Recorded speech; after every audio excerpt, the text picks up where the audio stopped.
Welcome friends, एक बार फिर से स्वागत है आपका एक नई मूवी में जिसका नाम है द स्ट्रेंजर्स चैप्टर 1। तो कहानी की शुरुआत होती है एक जंगल से, जहां पर एक आदमी अपनी जान बचाकर भागते हुए दिखाई देता है। हम देखते हैं कि वहां पर वो आदमी भागते भागते थक जाता है और अपनी चोट के कारण गिर जाता है, और थोड़ी दूर भागने के बाद एक आदमी उसके पास आता है और उसे जान से मार डालता है। जिसके बाद हमें बताया जाता है कि लगभग 14 लाख लोग हर साल अमेरिका में क्राइम के शिकार हो जाते हैं। उसके बाद हम लोग जोया और रेयान को देखते हैं, जो कि अपनी 5वीं एनिवर्सरी मनाने के लिए कहीं जा रहे होते हैं। वो लोग गूगल मैप का सहारा लेकर दूसरी जगह जा रहे होते हैं। तभी उनके मोबाइल में नेटवर्क आने बंद हो जाते हैं और गूगल मैप बंद हो जाता है। रास्ते में गाड़ी चलाते हुए दोनों लोग रोमांस करने लगते हैं, जिसके कारण एक्सीडेंट होते होते बच जाता है। इसके बाद रेयान अपना इनहेलर इस्तेमाल करता है, क्योंकि उसे अस्थमा था और वो हमेशा इनहेलर अपने पास में रखा करता था। रास्ता भटकने के बाद वो लोग एक वीनस टाउन नाम की जगह पर जाते हैं। अब वो लोग जैसे ही कैफे पर पहुंचते हैं, हम देखते हैं कि 2 लोकल वहीं के लोग उन्हें घूर रहे होते हैं। तभी वो लोग अंदर चले जाते हैं और वहां पर जाकर अपना फूड ऑर्डर करते हैं। इसके बाद हम देखते हैं कि रेयान कुछ ज्यादा ही खाना ऑर्डर कर देता है,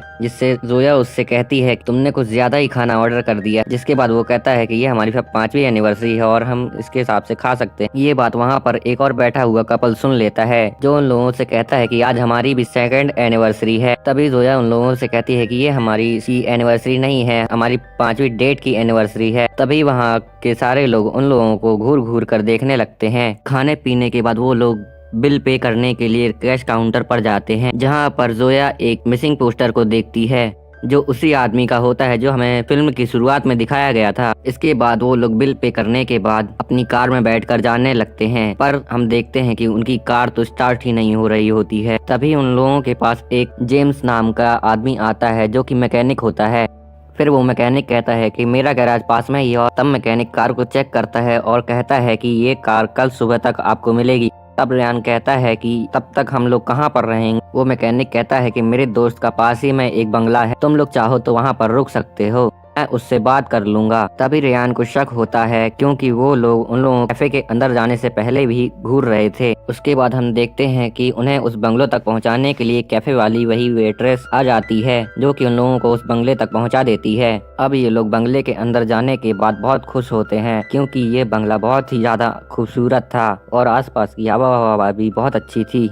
उसके बाद वो लोग कुछ देर आराम करके अपनी साथ लाई हुई बियर्स को फ्रिज में रखने लगते हैं। जिसके बाद जोया बंगलों के मालिक को कॉल करती है और बोलती है कि यहाँ पर फ्रिज खराब हो चुका, तो वो जल्दी से किसी को फ्रिज ठीक करने के लिए भेज दे। और यही सब सोचकर वो लोग रोमांस करने लगते हैं और अंदर जाकर इंटीमेट होने लगते हैं। तभी उनके दरवाजे पर कोई नॉक करता है, और जब वो लोग बाहर जाकर देखते हैं, तब घेरे में खड़ी हुई लड़की उनसे पूछती है कि क्या टमारा यहीं पर है। तो वो लोग मना कर देते हैं और इसके बाद वो लड़की वहाँ से चली जाती है। इसके बाद दरवाजा बंद करके वापस से अंदर आ जाते। तभी रायन को शक होता है कि यहाँ पर तो आसपास में कोई ऐसा घर भी नहीं है जहाँ से वो आई हो, और वो यह सोचता है कि अचानक कहाँ से आ गई। यहाँ पर उनकी बातों में हमें पता चलता है कि जोया ने 5 साल पहले रेयान को प्रपोज किया हुआ था, लेकिन रेयान ने अभी शादी के लिए उसे मना कर दिया था। इसके बाद रेयान को याद आता है कि उसका इनहेलर जो था वो कार में ही रह गया था। इसके बाद वो जोया से कहता है कि मैं अभी अपना इनहेलर लेकर आता हूँ। इसके बाद वो घर के बाहर रखी हुई बाइक से जाता है। रायन के जाने के बाद जोया अपनी फ्रेंड से बात करने लगती है। तभी उसके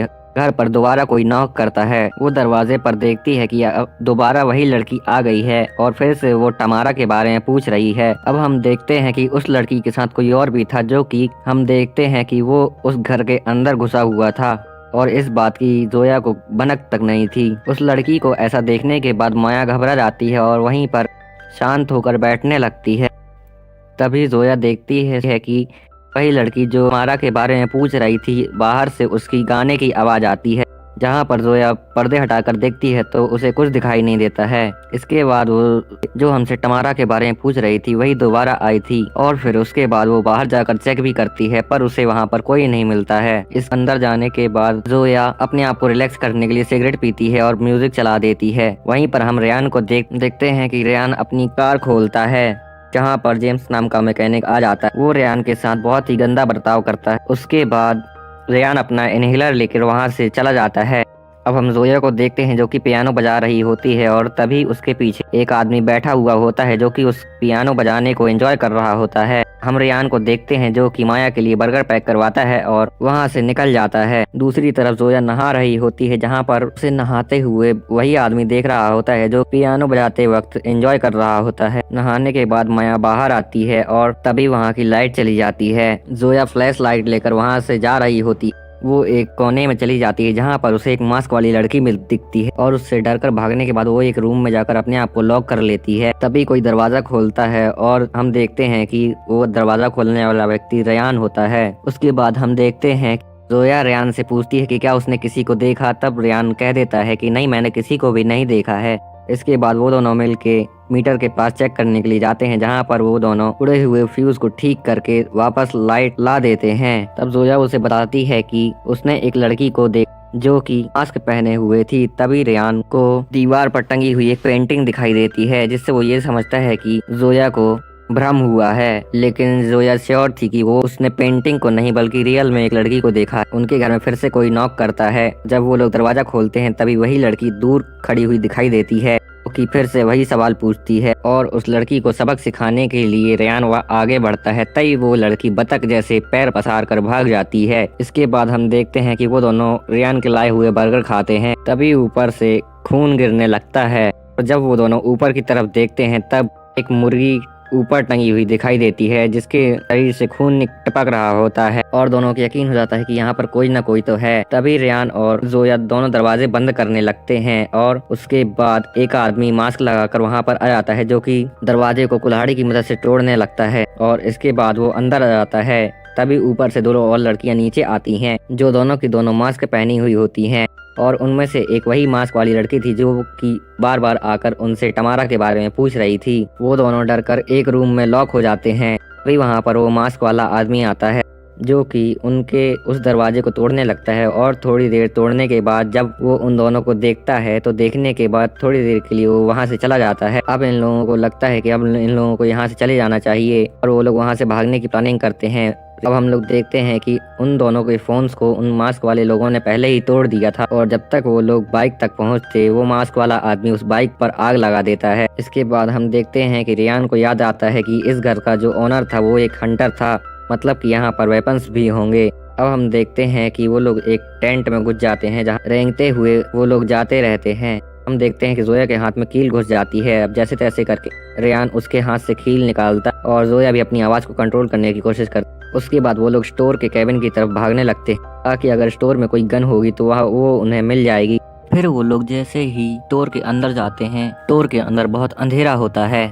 तभी जोया वहाँ पर लाइट जलाती है और हम देखते हैं कि वही मास्क वाली लड़की उन दोनों के पीछे होती है जिसकी उन्हें खबर तक नहीं होती है। उसके बाद हम देखते हैं रायन स्टोर रूम में चेक करने के लिए जाता है जहाँ पर उसे एक शॉटगन मिलती है। वही वहाँ पर वो लड़की भी आ जाती है और वो साथ ही साथ वो मास्क वाला आदमी भी कांच तोड़कर जोया को गले से पकड़ लेता है। इसके बाद हम देखते हैं कि शॉटगन का यूज करके वो उन दोनों को भगा देता है। उसके बाद वो लोग डरकर भाग जाते हैं। उसके बाद जोया और रेयान अपने घर की तरफ बढ़ने लगते हैं। तभी उनके सामने एक मास्कमैन आ जाता है जिसको रेयान शूट कर देता है, लेकिन बाद में पता चलता है कि वो आदमी वही उसी बंगले का ओनर था जो कि शायद फ्रिज ठीक करवाने के लिए आया हुआ था। के बाद उस आदमी को मारने के बाद रेयान को काफी बुरा लगता है। वहीं पर उसे उस ओनर के कार की चाबी मिलती है जहां पर वो लोग बिना देर किए उस कार के अंदर जाकर बैठ जाते हैं और कार से भागने की कोशिश करते हैं। लेकिन तभी वो मास्क वाला आदमी अपने ट्रक से उन दोनों की कार को टक्कर मार देता है और वो तब तक उनकी कार को टक्कर मारता रहता है जब तक वो कार पलट नहीं जाती है।